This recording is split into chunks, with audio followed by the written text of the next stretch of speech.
today for our next main stage presentation.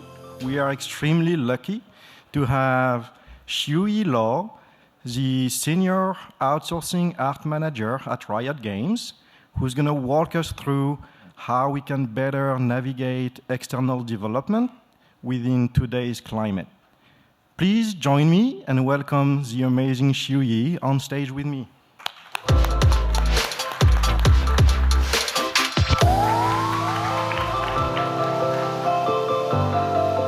Hi everyone, thank you for being here. We have a very compact and focused topic today, so please sit tight with me. Before I begin, I just wanted to say that all the statement in this presentation is solely my personal opinion and experience and do not represent those of Riot. We have 5 sections today. First one, providing support for the impacted talent and studio, sustainable game development strategy and business models, industry collaboration and advocacy, investment in education and reskilling, last but not least, mental health and burnout awareness. Every time we hear our friends being impacted in the industry, our first instinct is to connect them with a hiring manager. And you see that all over LinkedIn. And also, there are Discord groups that allow for those connections to happen. Some even went further to have organized in-person job fairs. Today at XDS 2025, we are so lucky to have Anir Satpat. He received his first ever Game Changer Award from the Game Award last year for his work in finding jobs for people in the game industry through his game job resources. And when the game is impacted, it will be good for the studios to allow talent and external partners that are impacted to showcase their work from the canceled unannounced game. One inspiring example comes from Phoenix Lab last year, which after its layoff, it allowed the impacted developer and the external partners to showcase the artwork from that canceled project. This proactive approach not only helped those affected to get opportunities quicker, but also set a precedent for transparency and industry-wide support. Today, we even have platforms for connecting buyers with sellers. We are at XDS, so there's XDS Sparks for studios and companies. We also have Fusion by Devoted that are catered to individuals or freelancers. Now, before we come dive into this subject, it is crucial for us to understand where we stand today in our industry. Let's begin with the developer. Today, there are many developers that started their game career in live games. The experience of making a game from scratch over and over again is not common. Even if it is, many of them have worked on the same project, sometimes over a decade, before they are impacted. By then, many areas of making games have changed, even how we ramp up into production. Therefore, as a game developer, it is our utmost responsibility to make sure that we are using sustainable and effective methods to make games. So when our project is at prototype and pre-production stage, it is crucial for us to maintain a lean internal team to avoid overhiring. We should be hiring strategically, which means you hire the right subject matter expert at the right time. This is also the time that you educate internal team that our external partners serves as flexible resource to help with efficiently addressing unexpected spikes in talent needs at various parts of the production. So you could use staff augmentation to do your outsourcing strategy. How do you do that? You hire experts that are more expert than you in that discipline at the time that you need them to level up your internal team. Those are usually called premium partner in North America. The second one is allowing the onboarding and offboarding of these different external partners in and out of your project. It is good and efficient to have a clear blanket contract. This way, you can actually hire when the role is needed, and because at this time, your project pivots a lot. And the next thing we should know as a developer is we should answer the following question in order. Is the game fun? Do you have a high retention? Is the game making money? Do you have a solid monetization strategy? Now, finally, not at the beginning, but finally, is the game pretty? Also, is your art quality sustainable to be created over a long period of time? The next thing is when your game moves into production stage, it is also encouraged not to hire too fast. This is the part where you have to front load all your effort to establish a solid ground for your project to scale up. So at this time, having a clear roadmap will help you understand what it takes to make your first off. The first off character, environment, props, whatever it is. Having a clear roadmap of at least 2 years will be healthy for you to allow pivots, quote-unquote mistakes, and identify peaks and valleys in your production. This way you can hire accordingly. Now, when you are working with external partner, having alignment from internal team all the way to external team, it will help with having a clear documentation and having an excellent tracking system. You could also train up external team on site in person when you are starting up your relationship. A lot of times when you are in person, the speed of ramping up will speed up by 6 months at least, and it will also allow for deeper relationship. And remember your embedded premium partner from the pre-production time. If they have sister studios in affordable region, you can use your embedded partner to train the external partner up that are in affordable region. And this way, it will eliminate a lot of overhead for your internal team. When you are doing that and using several sister studios, you can also have just one point of contact so that a lot of the moving part will be on the shoulders of your external partner instead of your smaller but growing internal team.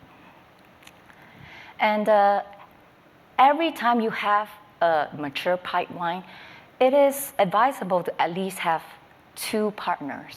This way, it will be sustainable over time. Usually, the dominant partner are your troubleshooter, your shining star, the person who help you move the challenges and address them. They're usually more expensive. And as you know, if you make games for a while, you know that there are a lot of mimics, a lot of more mundane work, and you would like to have more affordable options to get these done on time. And now let's look into service provider side of things. Let's look into context. Today, a lot of the business strategy are from pre-COVID. During pre-COVID, there were at least more than a decade of amazing economy flourishing. And the business dev today, a lot of them are my friends, has to hit quotas when this is the time to instill deeper relationship and trust. Many of my friends actually were fired sometimes within 4 to 6 months of their employment because they just cannot hit the quotas during an economy downturn when accounts are being shut down and layoffs are happening. That pressure also create a lot of stress and toxic work environment. Today in our industry, there are too saturated with beautifully rendered portfolio that do not show workflow, progression, and processes. Last but not least, they also lack a human element. So these are some solutions. Of course, it is not sustainable for a service provider to sustain a large pool of idle talent when all the accounts are not around. But instead, you can maintain a vetted roster of talent so that when you do get an engagement, you already know who to call and who to hire. It makes it quick and efficient. As a leader in a company, changing what success looked like during an economy downturn will really help with the morale of the team. As I have said, this is a time to invest in deeper relationship. Because as developer, we just want to work with partners that we are comfortable with and sharing the same value as us. We can also invest in talent that help us close the gaps of cultural barrier, time zone barrier, as well as the expertise barrier. This is a great time for you to have your idle talent, upgrade your portfolio so that you can add human element to the existing one. So how do you do that? One of the thing is to highlight the individual talent. This way, the potential client can connect with the person, put a face to the name, and also showing the workflows, progression, like thumbnail sketches, and how do you bring it all the way to integration, will allow potential client to imagine what it is like working with you. Industry collaboration and advocacy. First, cross-discipline collaboration. Let's say creative with engineering. History has shown that when layoffs are never easy, they can serve as a catalyst for new opportunity and leads to new and fresh beginning. We heard of Sledgehammer Games, Striking Distance Studio, 31st Union. They are prime examples of talented developers coming together and building something new after experiencing a major job loss. Cross-studio collaboration. Partnership between different studios. Let's say audio studio with the engineering studio, combining their limited resource to do, I don't know, after parties at a conference at GDC because they are really expensive. But this will allow an opportunity for these small to medium-sized companies to have an in-person connection with potential client so that the client can get to know who they really are as a human. You can also combine your expertise by, let's say, a concept studio with a 3D studio to offer end-to-end service so that you can provide top-tier services or turnkey solutions to your potential client. Cross-sister studio collaboration. This is the time for parent company who have multiple subsidiaries under them to band together, join forces to provide, let's say, standard rate card, seamless services, affordable packages. For example, you have your lead in more premium region, while most of the work are done in more affordable region. Those can be part of a package so that it eliminates a lot of overhead for current developer. Investment in education and reskilling. Let's understand again the state of our industry in this realm. This morning at Amir's session, he did say that most of the job losses are predominantly in North America and especially California. But other regions are still hiring.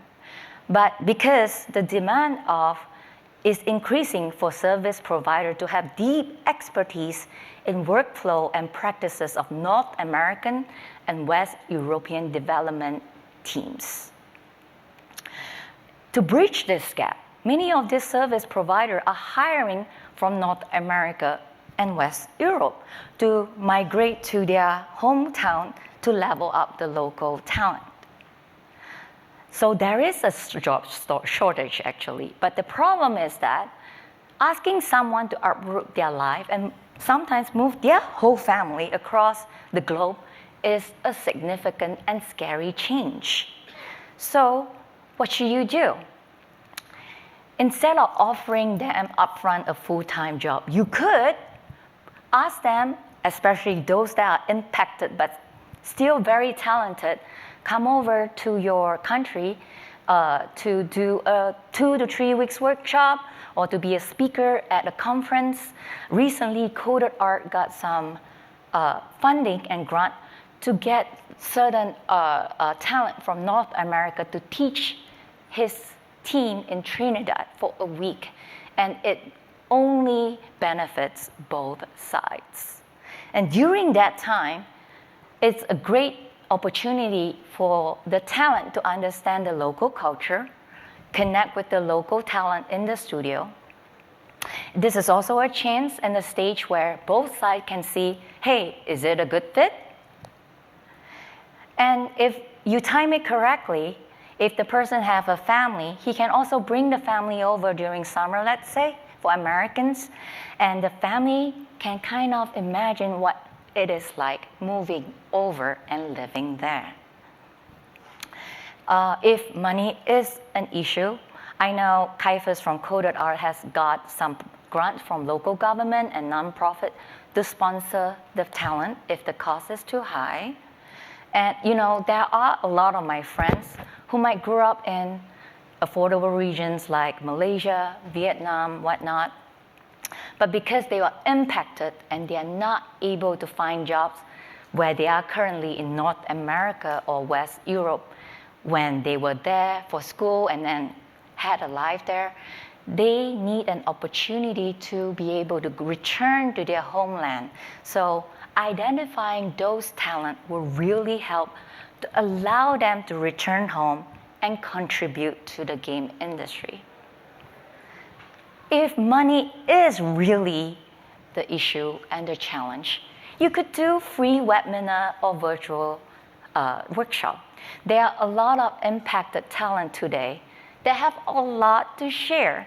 And by doing this, you not only give them an opportunity to give back, you're also giving them a free publicity.